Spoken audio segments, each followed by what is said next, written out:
Uma nota de R$100. Se eu amassar essa nota e der para vocês, vocês aceitam? Aceitam? Mesmo amassada? Velha? Não tem problema. Você aceita. Então, por que você aceita? Vocês aceitam porque ela não perdeu o valor. Ela está amassada, está velha, pode estar arriscada com palavrão, espírito, todo mundo aceita. Não perdeu o valor.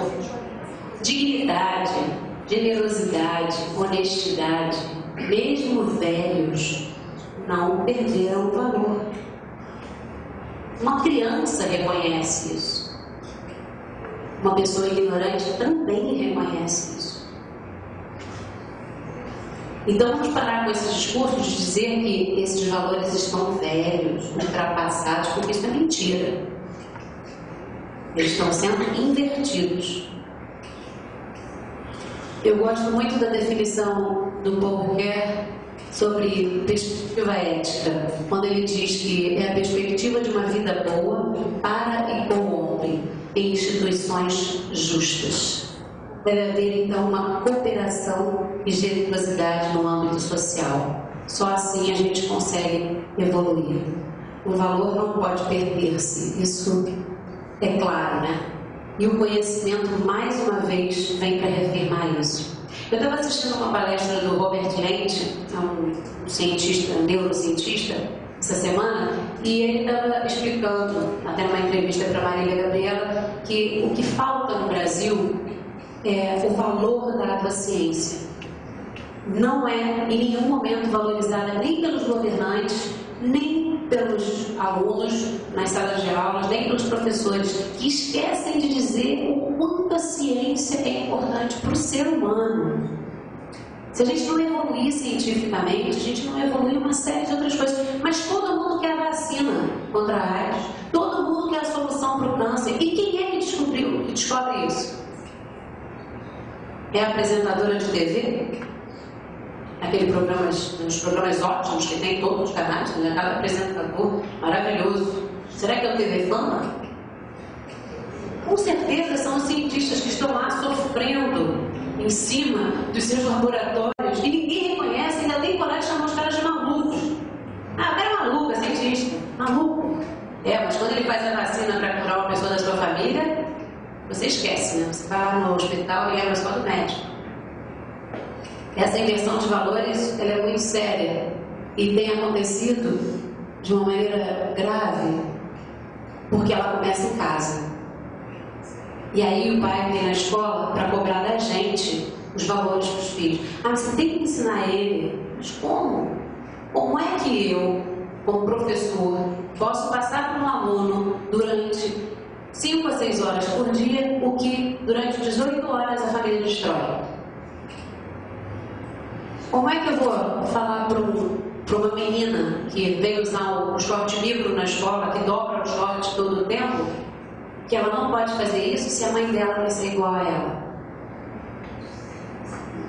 Se concorre com ela na aparência, se paquera os namorados dela.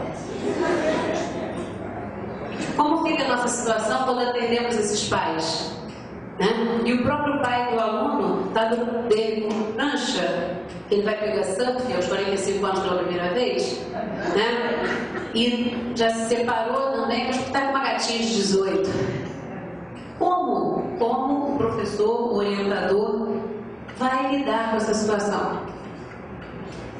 Você precisa educar meu filho, ele precisa entender, ele não pode fechar a escola, né? Ele não pode fechar a escola, mas a senhora pode deixar de ser mãe dele? Ele não tem referência, ele não tem modelo. A cabeça dele está confusa. O jovem precisa sim ser seduzido pelo conhecimento, isso é fato. Mas antes disso ele precisa perceber que valores éticos estão presentes nessas pessoas que passam conhecimento para eles. Essa sedução, ela é muito sutil, né? E para que ele tenha essa necessidade de valores éticos, ele precisa dar um sentido à sua vida. E esse sentido de vida, na verdade, é o que está faltando na nossa sociedade, é o que está causando essa fratura ética. Eu pergunto a vocês, qual é o sentido de vida que vocês têm? qual é o sentido de vida que vocês têm visto nos alunos de vocês? É muito comum entre nós a gente falar sobre nostalgia, né? Essa busca pelas coisas enlatadas, digamos assim, são as belezas rápidas, né? A gente até brinca. O pessoal gosta muito de lipoaspiração, né? Para tirar as gordurias que acumulou. A pessoa fica comendo 4, 6 meses direto, depois quer tirar tudo num dia só. Bom, elas deviam ser avisadas pelo médico que o cérebro não vai computar essa lipoaspiração. E que provavelmente, quando ela acordar de novo, o corpo vai escolher o mesmo lugar, né? Então, o que acontece? Não adianta soluções rápidas quando você está lidando com o organismo humano. E o conhecimento é a mesma coisa.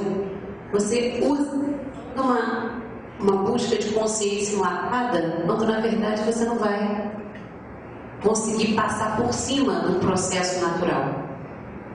Ora, o costume é o guia da vida humana, disse David Hume. Então, na verdade, quando a gente fala de valores éticos, quando a gente fala desse aluno, desse filho, a gente precisa fazer com que ele esteja ali para repetir aquilo que a gente sabe que é bom para ele. Eu gosto muito de nostalgia. Nostos, em grego, é volta, regresso, retorno, e algos é dor.